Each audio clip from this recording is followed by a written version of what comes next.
Bonjour à toutes et à tous. Aujourd'hui, vidéo anecdote. Ça faisait un moment avec quelques petites histoires qui ne mangent pas de pain tant elles ont peur de grossir et sont allergiques au gluten. On commence tout de suite avec cette très belle restauration que j'effectue sur des JBL L65, dites Jubal, que vous connaissez certainement.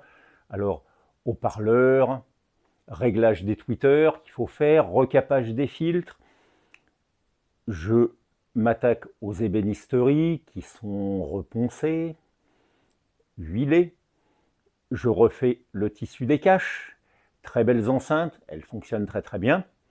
La personne vient les écouter, très contente du travail, et va pour les charger dans sa voiture. Donc elle attrape une JBL Jubal. Ça fait quand même son poids, hein, une JBL Jubal. Et je lui dis, écoutez, laissez-moi vous donner un coup de main, ou alors je vais aller chercher le diable, on va la transporter comme ça, l'homme a inventé la roue, hein, c'est pas pour rien. Oh non, non, pas de problème, aucun souci. Le voilà qui sort, quelques mètres plus loin, je ne sais pas ce qui arrive, s'il s'est pris les pieds dans quelque chose, s'il s'est tordu la cheville ou s'il avait un caillou dans sa chaussure. Eh ben, je le vois partir en avant et la JBL Jubal fait un magnifique vol plané de plusieurs mètres. J'exagère pas, au moins 2 mètres. Bon, eh ben, comme vous vous en doutez, quelques jolis dégâts aux ébénisteries notamment. Heureusement, les haut-parleurs n'ont pas été touchés. La construction était solide, mais quand même, d'après ce que je me rappelle, il y avait du boulot, au moins sur un côté de la caisse, qui s'était même un petit peu de mémoire désolidarisée. Bon, et ben voilà, on re-rentre la JBL Jubal et c'est reparti pour, je m'en rappelle, 5 ou 6 heures de travail. Enfin bon, j'ai pu la sauver et la remettre en état. Donc voilà, moralité de l'histoire, évitons de jouer les bonhommes. Deuxième petite anecdote, c'était il y a quelque temps. On me contacte pour une réparation sur des haut-parleurs large bande que je connais assez bien, les JBL LE8T. J'envoie donc mon didacticiel photo et mes explications sur l'emballage à destination donc de la personne qui souhaitait me confier les haut-parleurs. Alors comme vous le savez, hein, je ne vais pas revenir là-dessus, j'ai même fait une vidéo exprès, je suis très attaché à un emballage de grande qualité.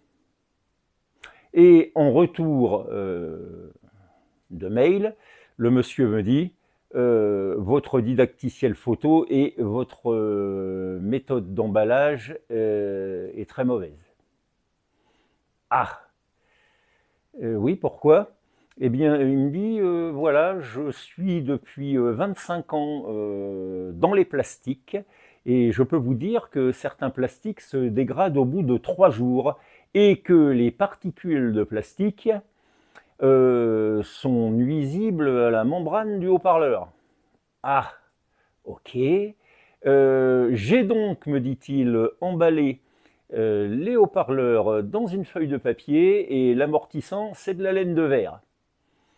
C'est à quoi je lui ai répondu, monsieur, je ne discute pas du côté délétère des particules de plastique pour la membrane des haut-parleurs, ni du plastique qui se décompose en 3 jours. Voilà. Néanmoins, vous savez, bon, je pense que la laine de verre, c'est pareil, c'est pas très sain. Et si maintenant on m'envoie des haut-parleurs et que je dois porter un masque et mettre des gants pour déballer les colis, je lui ai dit non. Donc je lui ai dit, je n'accepte pas votre paquet, vous gardez vos haut-parleurs. Ce qu'il a fait, parce qu'apparemment, un emballage avec du papier cellophane, etc., et tout, du film à micro-ondes, apparemment, du Bullpack, ça ne convient pas pour emballer les haut-parleurs. Donc voilà. Donc vous saurez maintenant qu'il ne faut pas m'envoyer des haut-parleurs emballés dans de la laine de verre parce que je n'accepterai pas le colis. C'est toujours bon à savoir.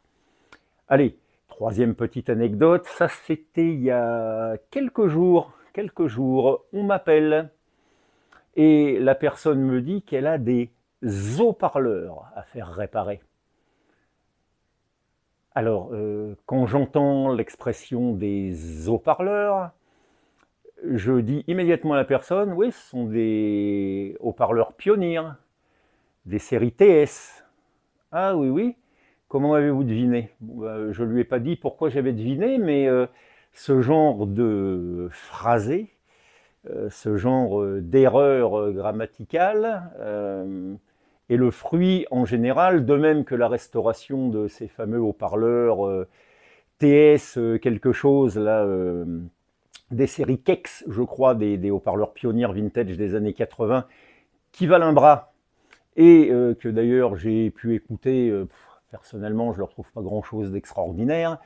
Donc le phrasé, les haut-parleurs, c'est le fruit d'une certaine communauté, voilà, que je ne nommerai pas. Et donc ce monsieur me dit qu'il avait donc ces haut-parleurs à faire réparer. Or ces haut-parleurs-là, je n'ai pas exactement les pièces pour les réparer. En plus de ça, on se trouve parfois, notamment dans les haut-parleurs coaxiaux qui embarquent également un tweeter et un médium, on se trouve parfois devant des montages avec des câbles qui passent sous des pièces en plastique. Enfin bon, c'est assez compliqué. Et en plus, certains ont des membranes blanches.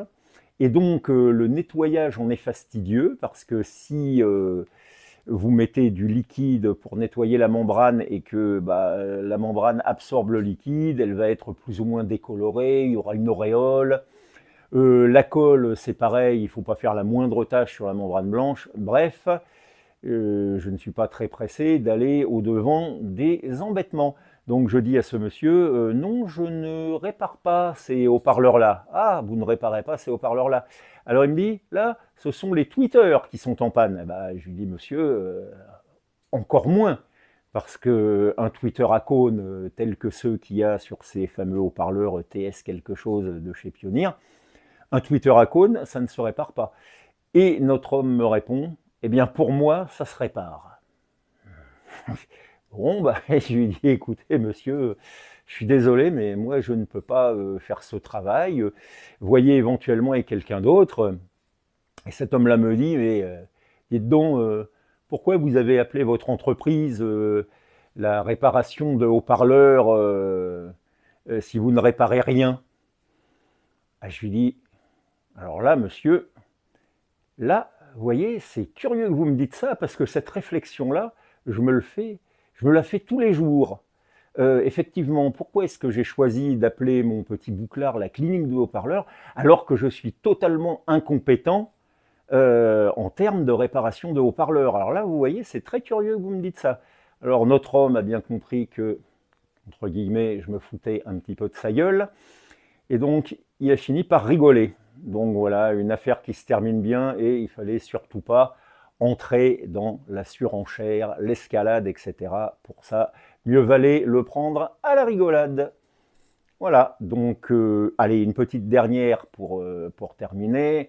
Un monsieur me dit, alors je lui parle encore de l'emballage, un monsieur me dit, ne vous inquiétez pas, je vais vous faire un emballage de malade. Et je lui réponds, eh bien moi, je vous renverrai un emballage soigné. Voilà, c'est ça la clinique du haut-parleur. Sur ces fortes paroles, je vous dis à une prochaine fois et bonjour chez vous.